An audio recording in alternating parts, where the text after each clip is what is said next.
A very good morning. It's another beautiful Thursday. We have the Relationship Clinic on Jam 316. Kama kawaida, bench tumeweka hapo nje, tumeisafisha, watu wakae wasisukumane, because we have some interesting things to talk about today. For those joining us on TV, karibuni sana. This is happening simultaneously on Family TV and Family Radio, and we thank the Lord for this opportunity. So two people get together, they fall in love, they can hardly keep away from each other, and they decide, you know what, let's get married, let's just seal the deal together forever. Yeah, and they get married, and then a few years down the line, or a couple of months down the line, things are not working out the same way they thought things would work out. Suddenly, two people who could hardly keep away from each other now can't stand one another. How does that happen? This morning, we want to talk about some of the common pitfalls where marriage is concerned.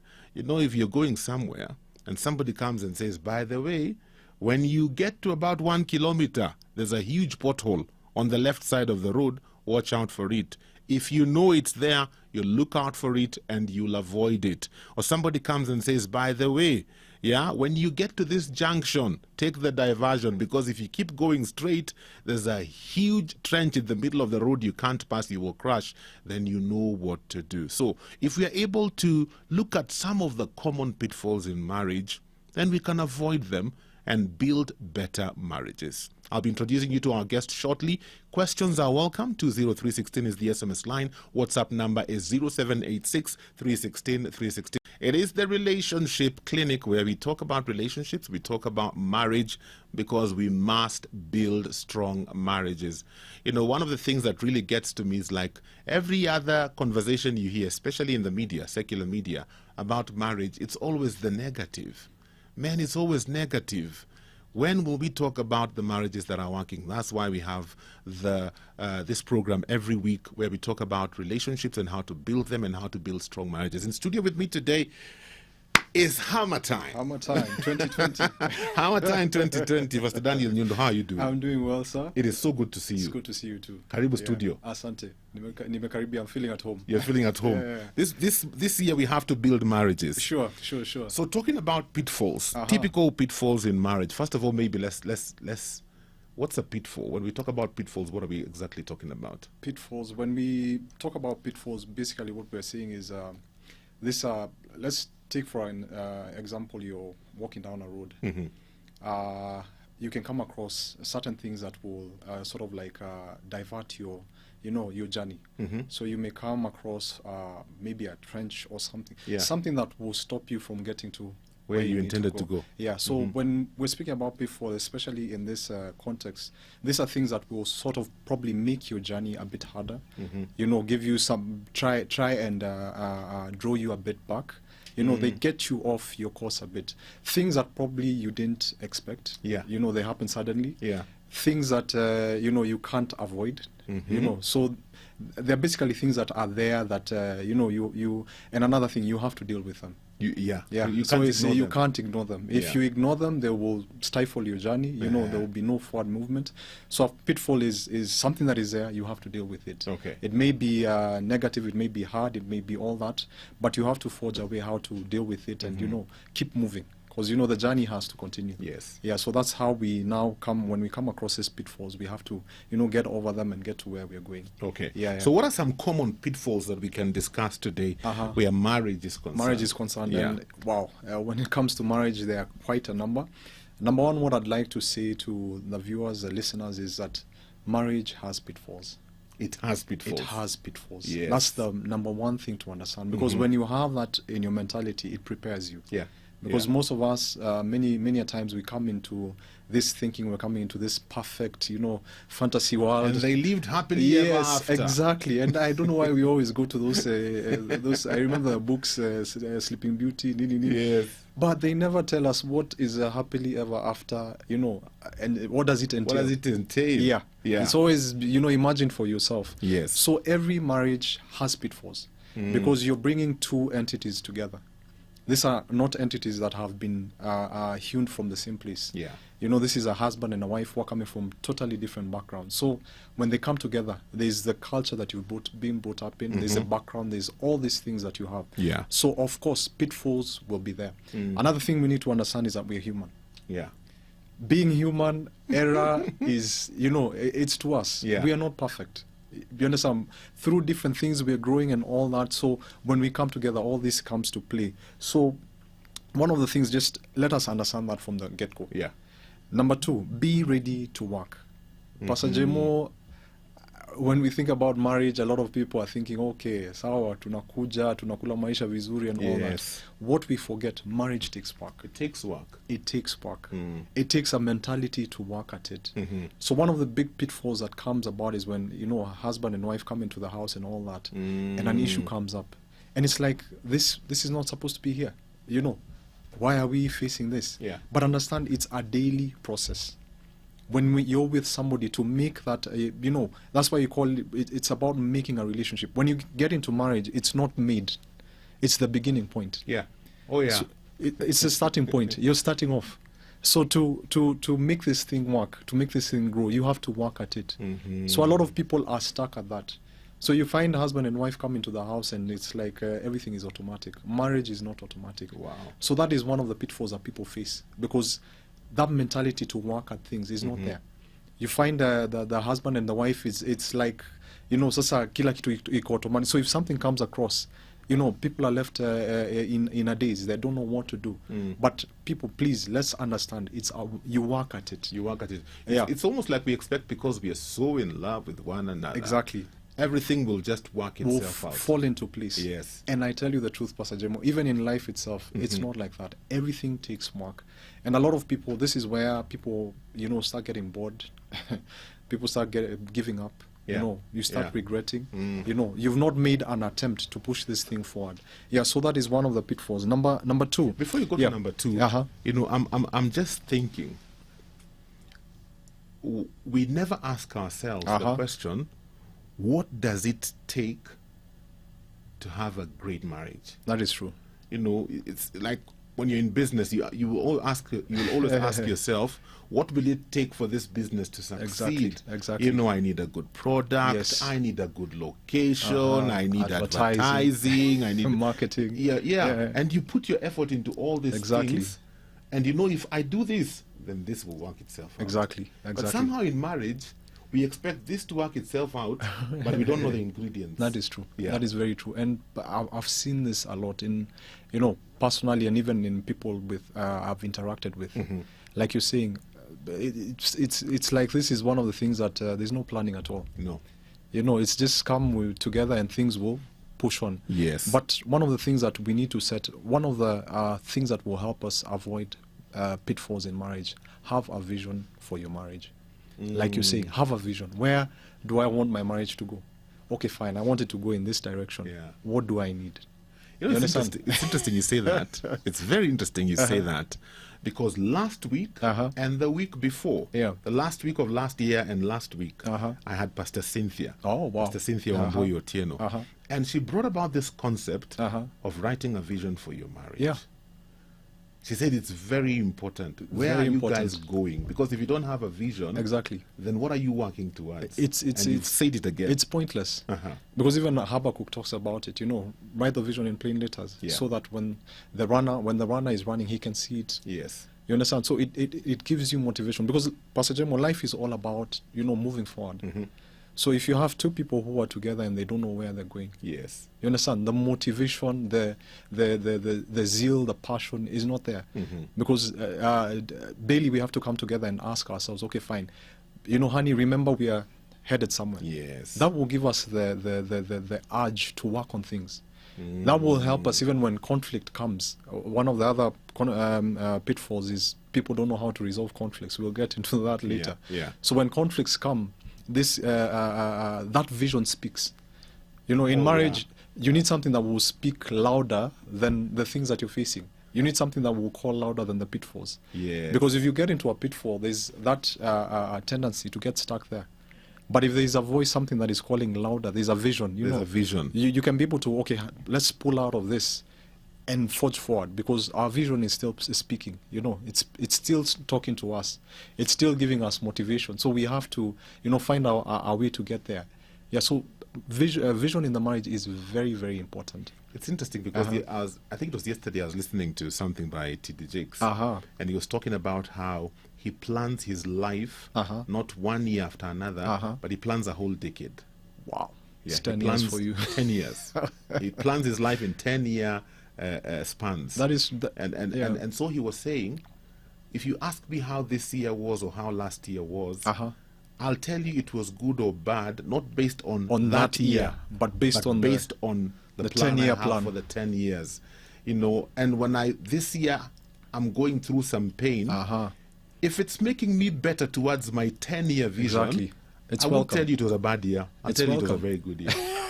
And I thought, okay, that's interesting. That's a new way of looking at it. Same for marriage. It's the same thing. Yeah. It's the same thing, because like now, you have to ask yourself, okay, fine, we've been married, let's say for 5 years. What have we achieved? You know, and is it adding up to Yeah. Because you see, like what T.D. Jakes is saying, okay, he has a 10-year plan. Within that 10-year plan, you also have your goals in the 1 year. Yeah. You know, the second year, the third year. So you see, all this is building up to that 10th year. Yeah. So you have that, you know, that greater vision. In our church, our theme, Oasis of Abundant Grace Church, shout out to all of you, where you are, my Pastor Apostle and Pastor Ndonga. God bless you guys. Our mission statement for this year is the year of becoming.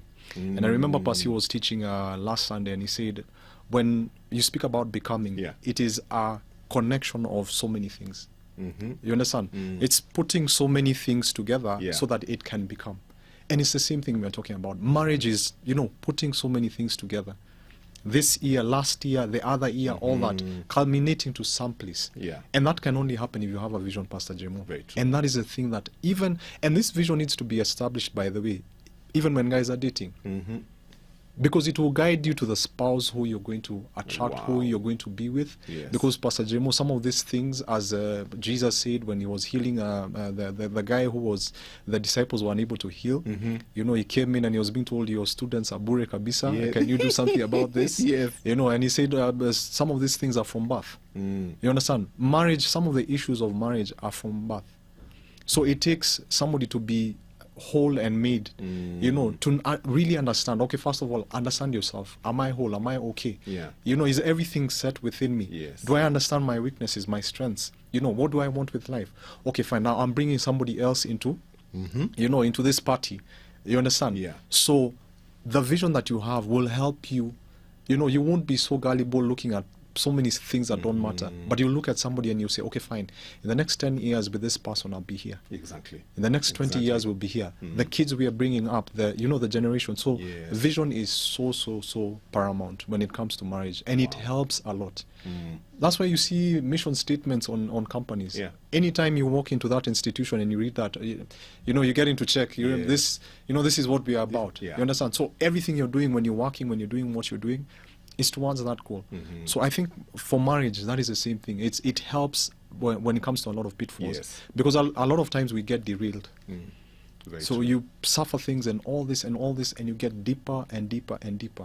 But if you can hear that voice that we have a vision, there's something we are building. There's somewhere where we are going. You look at that pitfall and you say, okay, fine, this is okay, I've gone through it. You know, and you go back to Romans 8:28, all things work together for good. Exactly. What's another pitfall? Okay, another pitfall is, let me go to, we've spoken about not having a vision for your marriage. Let's speak about familiarity. Ooh. This one is a big one. I don't know what happens, Pastor Jemo. Maybe it's just me, I've observed this. The dating years are very, you know, phantom. I don't know what vocabulary we can use. You know, they're so charged. Exactly. Man. Oh my you know, goodness. it's the good times. You understand? There's so much passion. There's so much, you know, there's so much fun, investment. You understand? That's the time people want to look their best. That's the time people mysteries in a chomoka at such ease. You understand? That's the time you want to see Nairobi and what it's made of. You understand? That's the time you pull a chair, you open the door, you all those good things. But when you hit marriage, I don't know what happens. One of the things that I've come to see is that a lot of familiarity gets into it. Okay. I think I don't know whether it's that, there's something that is called the hunter mentality. The hunter is always excited when he's chasing. When you're chasing. But when he catches his catch, he hangs it somewhere and it's like, let me chase the next one. Yeah, it's... So I don't know if that's the syndrome that happens or what goes on, but we need to stop this thing of being familiar with your spouse, Pastor Jemo. It has to stop. Can you describe being familiar? When we talk about being familiar, what is it? Being familiar is just simply when you take your spouse for granted. There is no enjoyment. There is nothing new. You're with this person. You know his weaknesses. You know how he snores. You know weaknesses. So all this builds a certain mentality within you that there's nothing new. Yeah. You understand? There is nothing new to expect. So you get familiar. And then what happens with familiarity, it blocks you from seeing any other new thing. You understand? It creates a certain mentality within you. So when you're familiar with something, if I'm familiar with you, Pastor Jemo, even when you do something extraordinary, because I've already created a mentality, I will not be able to acknowledge it. Is there out there people can tell you, man, you have such a wonderful husband, and you're like, or such a wonderful wife, and you're thinking like, really? Are you talking about me? By the way, you can... we can trade. Yeah, we can trade a bit, and you come, then we talk afterwards. Yeah, it has to. And again, also, Pastor Jemo, the thing that we have to understand, things in marriage are not automatic. That mentality has to go. Yeah. So even with familiarity, it takes a made-up mind not to be familiar with your spouse. You have to always be at a place where you are expecting something new. Yes. You understand? You have to purpose. You may know somebody's weaknesses. You may know what they're going through. Yeah. When what marriage does, marriage exposes spouses to one another. When I've walked into the studio, you don't know the things I've gone through. Yeah. I'll just put on a smile. Yes. Put on my jacket and all that, and sit here and speak to you. Continues. The show continues. But at home, my wife knows what I'm going through. Yeah. She sees me in my dark place. She sees me in my place of weakness. I can't hide from her. Out there when I'm working or I'm with the other boys, I can speak of things that are not there. Yeah. Nobody will come to investigate in my house. I'll be able to give a certain image and all that. But there's some guys, Pastor Jemo, when they speak with people in public and their wives are there, their wives are looking at them like, are you still speaking about us? I know what we left at home, and what you're speaking is not coinciding with what is at home. Yeah. So a spouse knows the spouse well. So it takes almost the act of God not to be familiar. Because familiarity will block you guys from moving forward. Because, you see, marriage is all about small efforts. Yeah. This mentality of big things and all that, please remove it. I come against soap operas. I come against... come against the Niger and all that, not in a bad way, but the Hollywood things and all that. That concepts and values they project are not realistic. They put so much pressure on us that is unnecessary. It's all about the small steps, small efforts, appreciating small efforts. Yeah. Your husband came home that night and he said hi to all of you, and you understand, appreciate that. Yes. He came in with a loaf of bread and some milk and all. Let it be a big deal. Appreciate it. Your wife did. She probably made the house well and all that. Yeah. Appreciate the small steps. Trust me, they build up. It just takes a bit of appreciation. The appreciation is the counter to familiarity. Always appreciate the small things, the small words, all that. Take them into account. Wow. Yeah. There's an interesting question here. It says, Pastor Jemo, when it comes to relationships leading to marriage, how do you handle it when one spouse is ever speaking in their mother tongue, not understandable to the other person? What becomes the middle ground for both parties? Am I getting myself into trouble by committing myself to a marriage that language will be a barrier? How do people in intertribal marriages do it? Oh my, that is one technical one. So but maybe from what the listener is saying, maybe it's a state of maybe that the spouse is speaking in the mother tongue with other parties and they're not able to get into the conversation. Yeah, simple. Just communicate to them. Yeah. Just tell them, hey, when this is happening, I feel a bit left out and I'm not understanding. Maybe tone it down when I'm around. Yeah. You understand? Help me be involved in that. And also, I'd like to say to the listener, also don't overpressure. Don't make the person feel like they have to be cut down because you're there and all that. It's also good to give a bit of leeway. Maybe what you will do is try to learn a few words. Pali unasengenywa na nini na nini. I was going to say exactly the same thing. Yeah. Because my marriage is intertribal. Yeah. My wife is Kikuyu, I'm a Luya. I'm sure you know, but I've never faced that problem. Because again, one of the things I try and do is learn some Kikuyu words. Yeah. In fact, some people on this show think I'm Kikuyu because I speak a lot of Kikuyu more on this show than Luya. It's my wife's influence. So when people are talking, and she also interjects when we are in a situation where we are meeting people from her tribe and they're speaking in their language. She interjects sometimes. Sometimes she tells them, by the way, msifikirie hasikii. Kuna mambo zingine mnaongea hapa, mtajiingiza kwa shimo kwa sababu anasikia. Then they just switch to the normal language. So I think communication is key. Yeah, it is key. Just let them know this it's not comfortable to some extent. Tone it down a bit. Also make effort to try and understand a few words, give her that comfort or him that comfort where they can be themselves.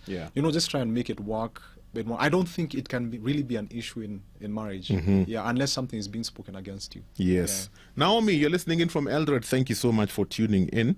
We appreciate your company this morning. There's another question here. It may not necessarily tie to the topic, but maybe we can say something about it before we move to the next pitfall. This one is saying, how do you deal with a spouse who drinks excessively and they think it's okay? I have prayed about this. Nothing is happening. It's been 10 years. I'm giving up. Wow, that's also a heavy one because I can understand your cry. Being in a place where you're not in that, and I'm sure the way you're putting it, there could be effects that are coming from that. Definitely. Yeah, I think that the thing, just continue praying. Paul says in 1 Corinthians, I think it's chapter 17. And he says if you're of the faith and your partner is not of the faith, you can even go ahead and lay your hand even at night when they're sleeping and, just continue pushing that spiritual aspect in ways that are not so direct. Make it known, the effects of it. Put pressure in a wise way. Because you can put pressure to, push away or push them deeper. Especially for men and the egos and all that. There needs to be a way to come about it.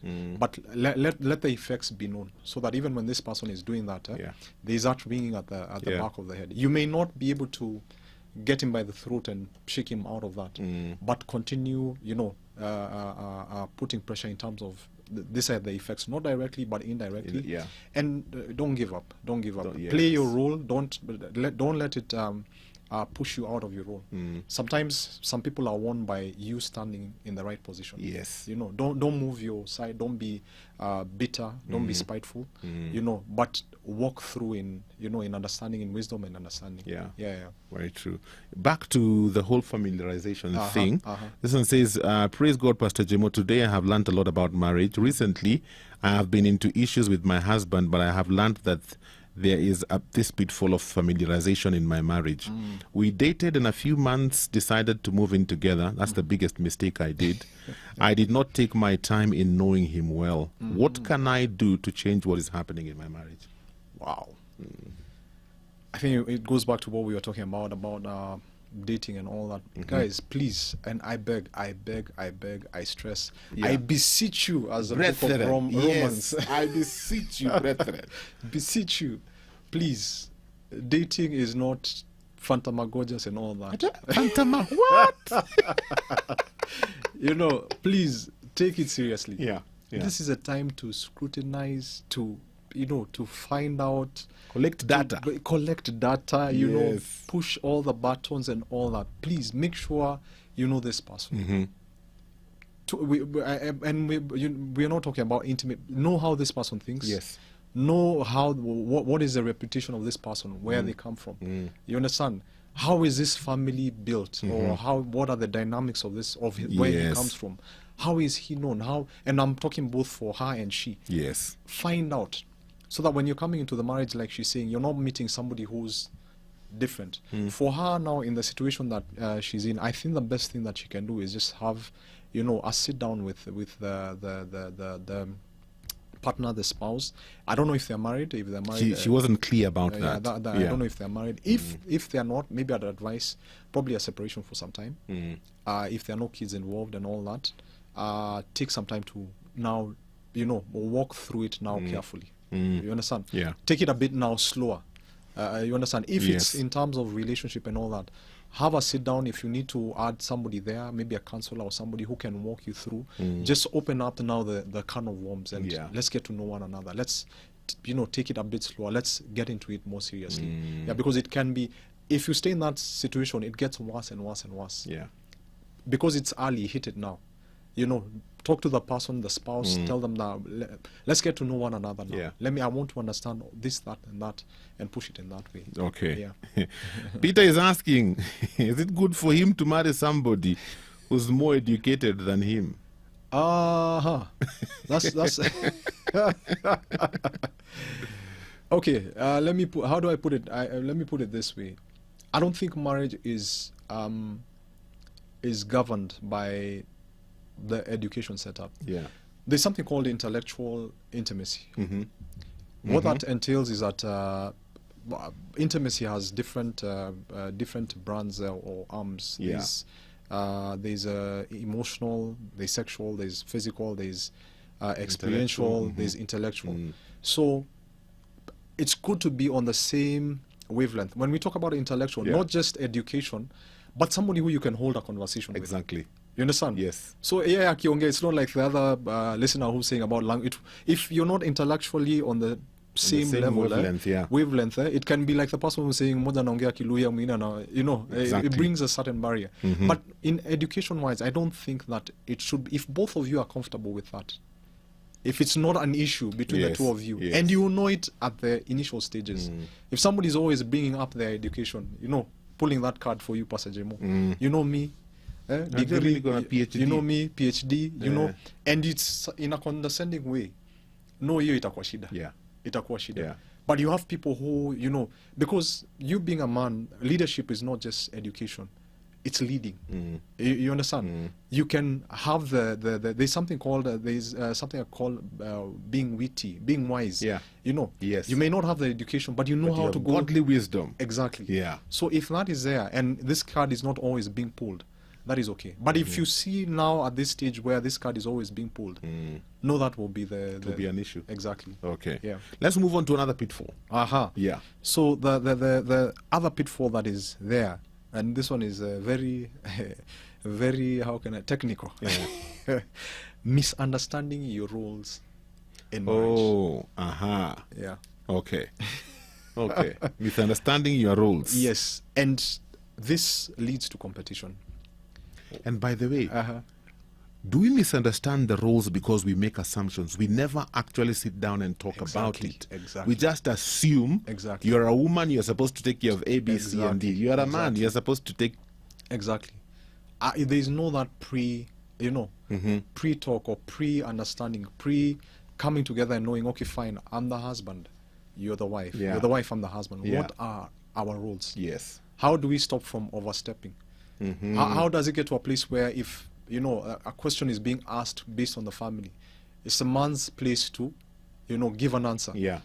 How do we stop it from where you jump in when I'm there? Yes. And you give an answer and I'm left thinking what just happened? Yeah. And people have that tendency when they see some anomalies, they're like, huku ni kubaya. You understand? So understanding those roles, that does not give somebody a lesser role, because in your own quiet time, you can be able to speak things to your husband. In fact, you can even influence how they, but give him that place when he's speaking. Let it come from him. He's a man. Another thing, you could be earning a higher salary. Yeah. Don't my friend. Don't assume that man. That's like a lion being in the pride and all that, and it's watered down. Your lion iko na nguvu zingine ambazo when attacks come in, you rely on that lion to take the front line. So don't water down the person, and there are certain roles that he will play. Some things, let's understand our roles.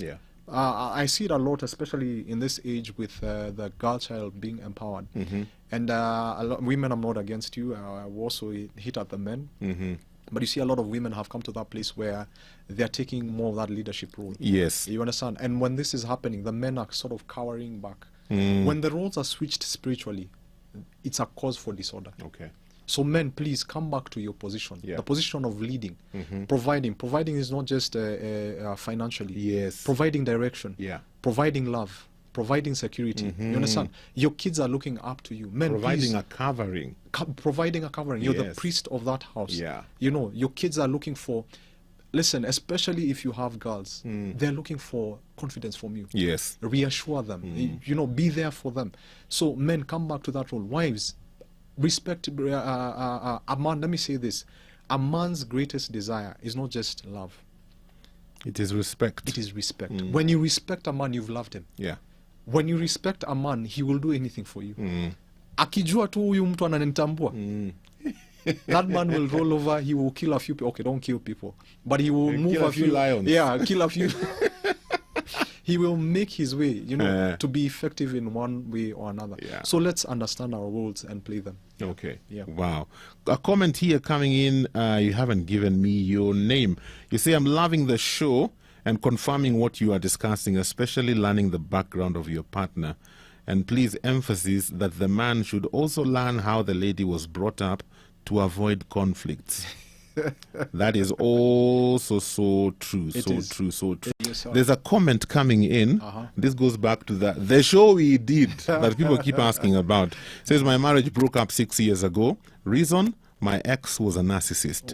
Very domineering, controlling, putting me down in all things, threatening me with death due to suspicion and obsession, and he had no emotion. At the end, he just walked out on the kids and I. I never saw these characteristics when we were dating, as he was very charming and loving. Please advise the listeners on how to avoid such people.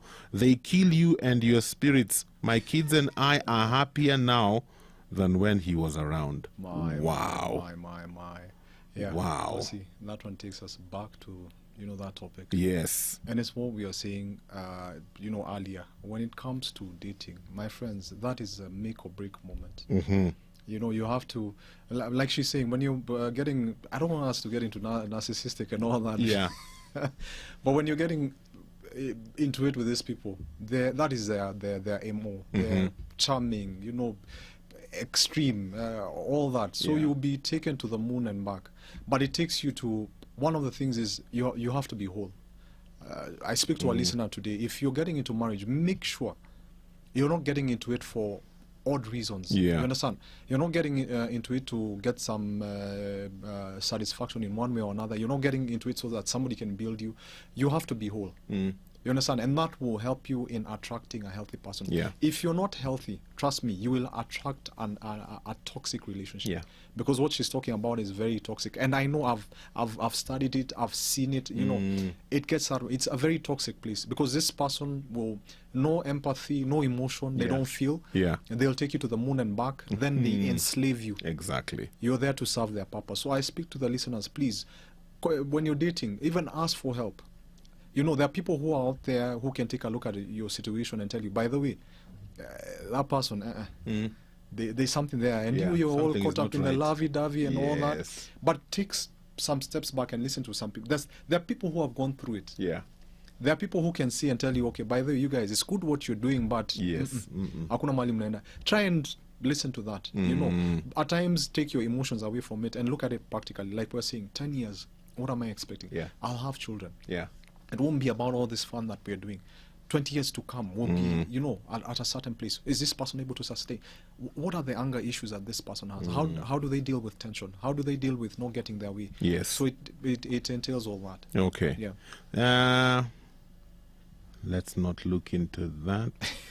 Let's look into this one. So now that both of you know that they are so now that both of you know the upbringing of both of you is influencing your behavior in the marriage, Yeah. how do you deal with it? Would you recommend going to seek help from a professional counseling psychologist? If you're not able to, you know, the thing about taking a look at your background. Yeah.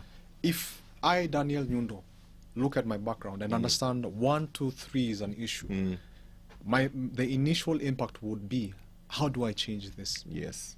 You understand? How do I change this so that it doesn't affect me? And all of us have to go through that. Look at where you came from. What are some of the things? Were there addictions?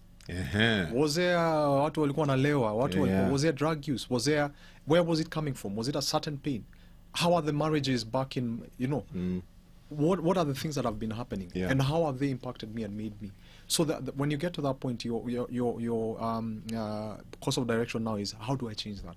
So if it's like the listener is saying, do you need to seek professional help to deal with a few issues that can set you on the right place? Do you need, maybe it's a pastor, maybe it's the spiritual way? It should lead you to a place where you're searching for solutions. Yes. But if you're with somebody who gets to that point and they're not willing to change something about it, you're with the wrong person. If you're with somebody and there's this issue that is going on, they don't want to acknowledge, they don't want to do something about it, yes, that person will not be of help to you. Wow. Yeah. Okay. Let's look at another picture. See the way you've looked at that phone. Yes. Hii hatutamaliza. Hii swali hatutamaliza. Hii nataka show yake. Inataka show yake kipeke yake. So another pitfall is, and this one is also a big, major one, mistrust. Oh. When the pitfall of mistrust gets into the marriage, this is one of the toughest pits to get out from. Mistrust captures the emotions, the spiritual side, the physical side. It takes everything captive. And there are two ways that mistrust comes about. One, from the person who's feeling mistrust, it comes from previous encounters. And this one is very difficult to deal with, because you can imagine, Pastor Jemo, you're with your spouse and you're dealing with things that they experienced in past. They don't even have anything to do with you. Yeah. So this is a very tricky one to deal with. Number two is when the spouse has done something to cause a mistrust. Yes. So this one you're responsible for. There's a certain act that has happened, or there's a certain scenario that went on, and it builds mistrust. So the first one is what needs to happen. The person who's feeling this mistrust needs to work on themselves. If you're always at that place where you are hurt in a previous relationship, you come to this this new relationship, you always want to check your spouse's phone. You always want to you call him 50 times in a day. You investigations, you're always you want to get. Trust me, what you're doing is you're pushing this person away. You need to deal with yourself. You need to forgive yourself and forgive that person who hurt you. Because at times when you get into a situation of mistrust, what it does is you feel foolish. Why did I get myself in this vulnerable state? Forgive yourself. Let it go. That will help you to enjoy the relationship that you have with somebody now. Some people are fighting wars that they don't even know where it started from. Very true. Some bombs are coming your way and you're like, why is my spouse treating me this way? Why are we suffering this? All these questions and all that. If you were the cause of mistrust, you need to make amends. You need to be very open and honest and give your spouse that time to, express themselves, to release the pain and to tell you truly how they feel. Then from there, work at it. Take a total about turn, and because trust is one. Trust is, you can't demand trust. You cannot demand trust. You can only be set in a way that you win it. And that takes a process. You're faithful tomorrow, the other day, by your acts, your words, and all that. And that trust is one. So mistrust is a big one. Wow. Yeah. Wow. Somebody was asking a question here. Maybe we can answer it. How do you handle a blended family where each partner has their own individual children, but you both have none of your own? Oh. Maybe we should have invited Jackie Kea in studio. Jackie, this is what she deals with. This is her lane, eh? Yeah, this is her lane. Yeah, it's a technical one, but I think it begins with the both of you. It starts with the both of you. The time when you're coming together, and Pastor Jimo, I'll repeat this. Oh my God, the place of beginning is so important. It's so important. It is so important. Yeah. That's a make or break place. So you have to be very technical with, that engagement, because from the get-go, you at that initial stage, that is where you set the tone for that relationship. So it should be very clear: is this person ready for this part of? Because yes, your children are part of you. Yeah. Because now you're not just making a decision about how the two of you are feeling. Exactly. You have children on board, and you have to consider them as well. They are major players in that contract that is Yes. being entered. Yes. So you have to take them into consideration, and the person has to be ready. If that person is taking you, he's taking this entire package. Very, very true. This is a package that is coming with. Yeah. So if you have if you're getting in with somebody who has a problem with your kids, please step off, walk away. Because these kids will always be part of you. Yeah. So blending it takes the both of you. Because now if the both of them come together, the spouse on that side and this side will be able to talk to their kids and explain to them, this is what is happening. Yeah. You know, bring them into the picture. Yes. This is where we are going. This is where we are heading. This is what is going on. This is his family or her family, and we are becoming one family. And now we have to, of course, we are not forcing it. Yes. Relationship cannot be forced. Yes. So we are walking, we are becoming something. So let us all cooperate. Let you know, and set down what is it? There has to be ground rules, like we were saying before. Pasi, marriage it's strategic. Yes. My friend, if you have to write a plan and all that, go ahead and do it. The people who are making it right now, let me tell you, even intimacy, it gets to a place where now people are doing plans. We'll have a date night on such and such. Yeah. We'll go out to this place and that. Yeah. You understand? It becomes so strategic because the world is changing. We're facing so much.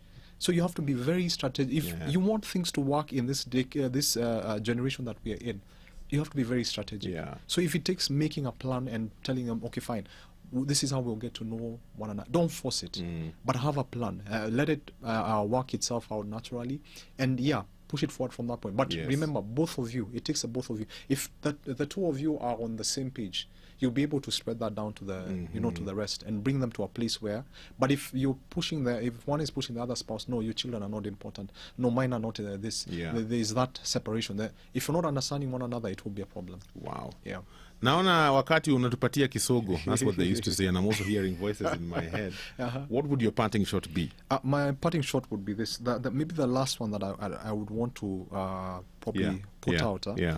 And it's more for the marriages that are in Christianity. Please, number one, let God be involved in that marriage. Very true. He's all in all. When Adam, when they fell, I only wish, when Eve picked up the fruit and brought to him, I only wish Adam would have stood at a place and told her, oh, you've done this, my dear, it is well. I will not do it. But what I'll do, I'll, mediate for you with God. It would have been a different scenario. Please, guys, men, know the role that you're playing. Let God be in that picture.